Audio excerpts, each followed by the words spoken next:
Still think about leaving Night City? Yeah, someday. Welcome to MojoPlays, and today we're looking at the biggest changes to Cyberpunk 2077 from its 2020 release through to today. Show me I'm right where you wanted me. Now tell me I'm out of this goddamn town. Before we begin, we publish new content all week long, so be sure to subscribe and ring the bell to get notified about our latest videos. V's sleeping position.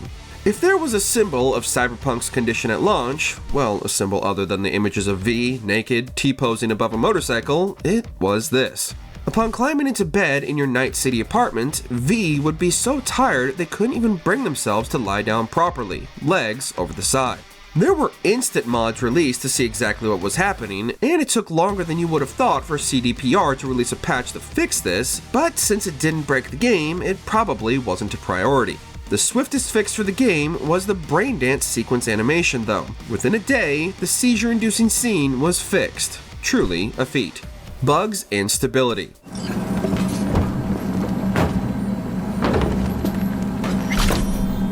On the topic of T-posing, in more than 4 years since the game released, its stability has improved massively. Unless you're still on PS4 and Xbox One, that is, because you're still going to have a bad time on those machines as they stopped getting the latest updates a while ago.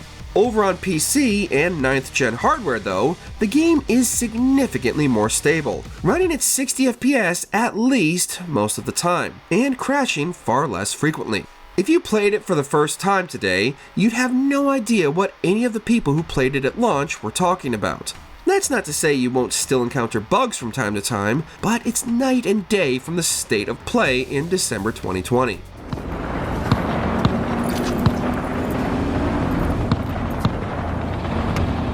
Ray tracing on consoles.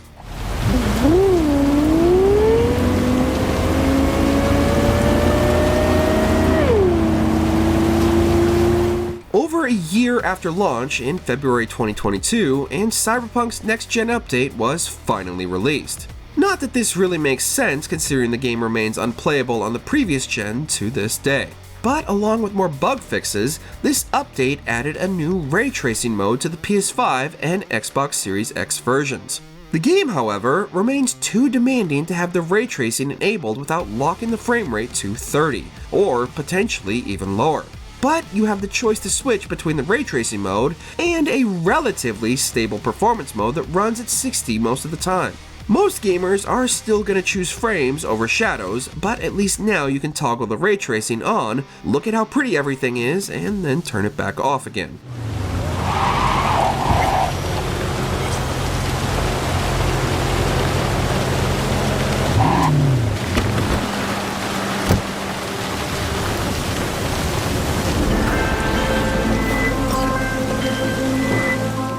Alternate outfits. Thought you were on your way out. No, still here. For now. One of the weirder updates the game's ever had was this one, which came early in its post-launch lifetime. CDPR gave us the ability to put Johnny Silverhand in some different outfits, dressing him up like a doll. It's certainly an interesting tweak and not the kind of thing anybody was really asking for, but it does add something to repeat playthroughs since you'll be seeing Johnny in a whole new light. This was another thing added in the 1.5 patch in February 2022 and may have been added because people were already modding alternate versions of Johnny into the game, including one that made him look like his TTRPG originator rather than Keanu Reeves. Been nice working with you, V. Yeah. With you too, Johnny. The Metro. Next stop. Before launch, cinematic trailers showed V on the subway riding around Night City. But when the game came out, no such system existed. You could see Metro trains on overhead tracks and intra-metro stations, but all the stations contained was another fast travel marker. In Update 2.1 back in December 2023, 3 full years post-launch, the Metro was finally integrated. It's called NCART, Night City Area Rapid Transit, and V has a pass they can use to access it. To unlock, merely observe a Metro map at one of the stations and you'll be granted this pass. Pick your destination and you can actually ride the train and choose which stop to get off at. It's of course slower than fast traveling, but is reminiscent of public transport in games like GTA 4. It being slow makes it all the more immersive. The phone. My apologies if the receptionist was a bother. I'm preoccupied with the crisis that is ongoing, and I simply cannot oversee everything. Unfortunately, the phone hasn't been completely fixed. You can still regularly get stuck receiving phone calls V has no way to decline. But perhaps there's an in-universe reason for that, since V's phone is in their brain. Or maybe Night City's dystopian phone companies don't let their customers have the privilege of refusing to take a call. It remains disappointing, but the phone has been overhauled in other ways. The texts and contacts are better organized now than they were before, and the frequency of phone calls has been reduced. But if you take that Delamain quest, be warned, he's still going to call you incessantly every time you breathe in the vague direction of one of his missing altars. Buying cars.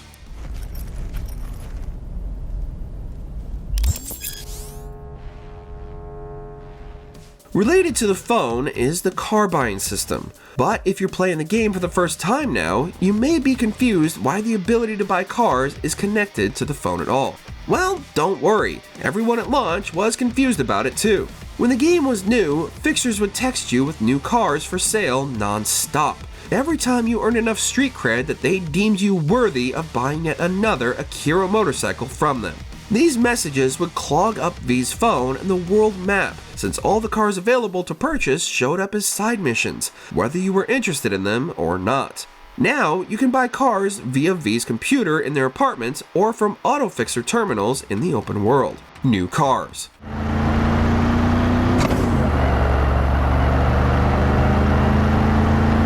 There weren't too many cars in the game at launch, which was disappointing since the cars V could buy were also, for the most part, all the cars you'd see in the open world. It didn't make Night City feel very alive or believable when everybody drives one of around 10 different cars. But 2024's 2.2 update added a whole slew of new cars to buy. If you're happy with the cars you currently have, don't worry, it also added the ability to customize them. Yes, it took years, but you can finally change the color scheme of your car, although it's not available on all of them and won't work if your car is too damaged.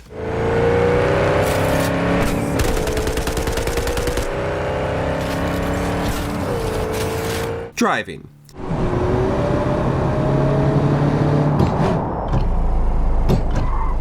Not only do you have more cars and more options for what those cars look like, but the driving has been massively improved. CDPR had never put driving in a game before, which for sure contributed to the driving being mediocre at launch. But it's now far better, particularly on a motorcycle. You can do wheelies, donuts, and other complex maneuvers. But if you're in a car, there's another crucial improvement to the experience. Johnny has a chance to appear in the passenger seat while you're just driving around the world and will comment on what's going on. We'll never say no to more Keanu Reeves. Did what he had to do. That's it. If I hadn't come, you'd be cruising Night City in sexy wheels right now. NCPD.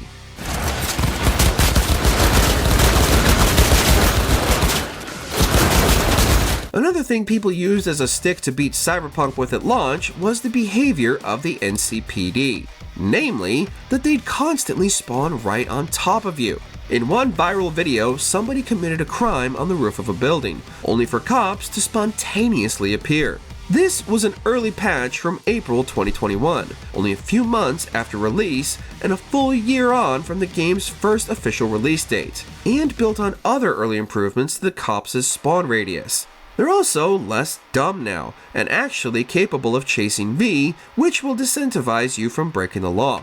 Well, unless you're role-playing V as a hardened criminal.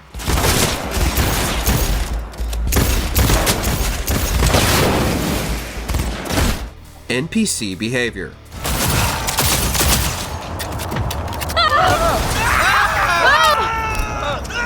Also updated is the general behavior of NPCs. They now react to things V does properly and seem overall less wooden. This has extended into NPC driving too, which was another major issue at launch. There was no driving AI at the time, just cars told to drive in a set path, usually in a circle around a small area. If you keep your eyes peeled, you'd also regularly see cars standing completely still on busy highways while V speeds past. This is all fixed with cars acting like cars should, in video games at least, which makes Night City feel more alive. There have also been small tweaks to NPCs for specific in-world events, weapon mods, and attachments. Hey, V! Haven't seen you in a good few weeks. Figured you'd skip town. The way weapons function has also been changed, particularly how you modify them. Weapon mods are now much more stringent and can't be unequipped at all. It's also harder to craft high-level weapon mods with more requirements, and you need to have a weapon that already has open mod slots in order to equip them. For instance, the one that makes melee weapons non-lethal for taking down those pesky cyber psychos. So, to mod weapons, it's now in your best interest to engage with the crafting system and craft them from scratch, or hope that you get lucky enough to loot weapons with empty slots. Attachments, however, can still be added and removed at will. Listen, I could use a little flow to the old pocket. Want to peek at some fresh gear? V's appearance. At launch, there was no way to edit what V looked like after leaving the character creator. You still wouldn't see V very often since there's only third-person gameplay while driving, unless you're on PC and install mods to that effect, but it remained a bizarre choice from CDPR. Luckily, it was rectified quickly, with the ability to re-enter the character creator and change anything about V from in-world mirrors added. As well as that, there are now even more customization options, particularly for V's eyes and their cosmetic cyberware. People have long lamented not being able to have cyberware as crazy as the gear many NPCs have, but now we're at least a little closer. The minimap.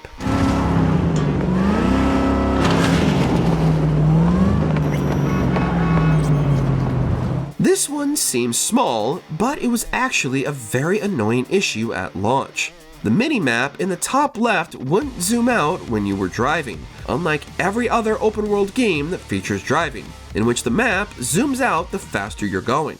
Immediately, there were mods released to fix this, but that's no help to the people playing on console. Luckily, it has now been changed, and the minimap behaves as you'd expect in a sandbox game. Other changes to the UI include a massive overhaul of the main map, which has been cleaned up and reorganized with a way to filter out icons you don't want to see. Looking to get chipped. Glad to hear it. Let's get you set up. Buying apartments.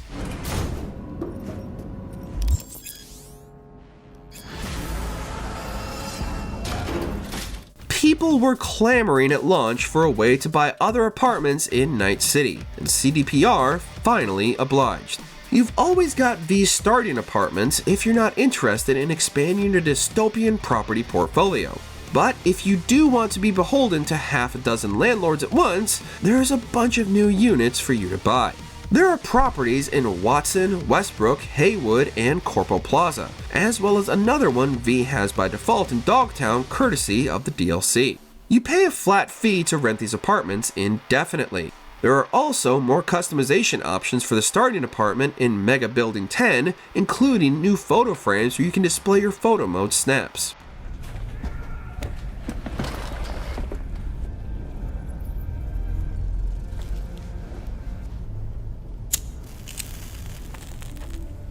Romantic encounters.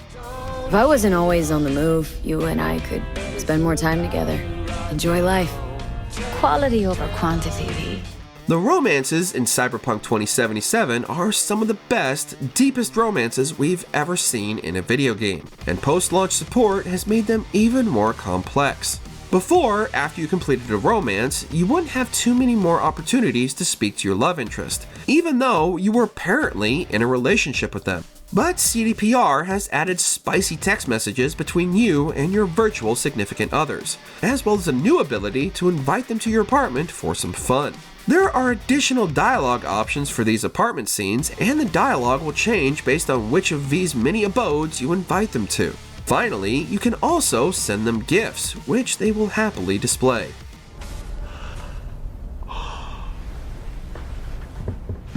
Yeah, it's been a long day. Skills and perk tree. This may be the biggest change, and the hardest to get to grips with if you've put the game down for a while. From the condition at launch, in which many of the perks were pointless or actually impossible to execute, to this brand new system that's barely recognizable. You still have the same core abilities, but progression through the different builds is clearer and enables better role-playing opportunities through gameplay. You can also refund these perk points at any time if you decide you've spec'd wrong and want to take V in another direction, though it costs a large sum of eddies. If you've only played the game at launch, this alone is a reason to start a whole new save. Armor. This is another massive change.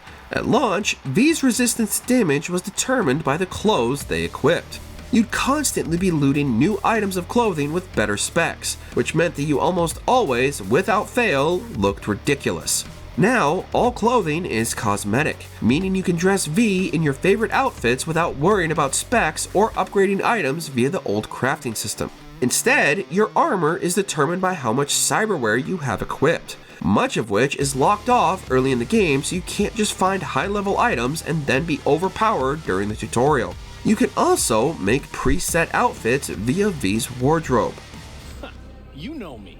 I'm a man of the biz, so I need to know what I get out of it. Cyberware.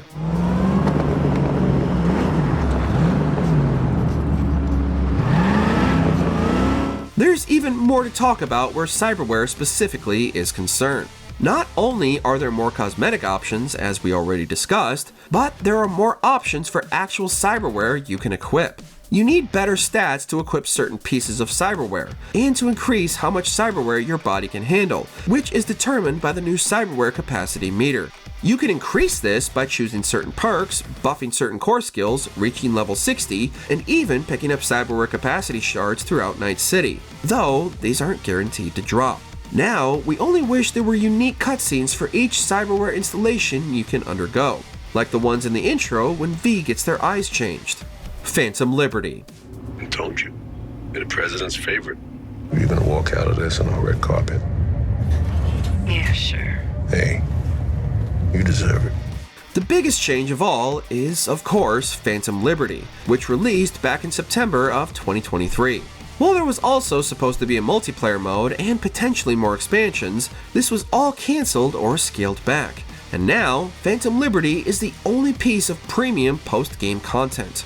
It sees V go to a new area of Night City, Dogtown, to rescue the President of the United States, and starred Hollywood A-lister Idris Elba as Secret Agent Solomon Reed. The Phantom Liberty update also brought many of the more recent changes we've looked at in this video to the masses, regardless of whether they bought the DLC or not.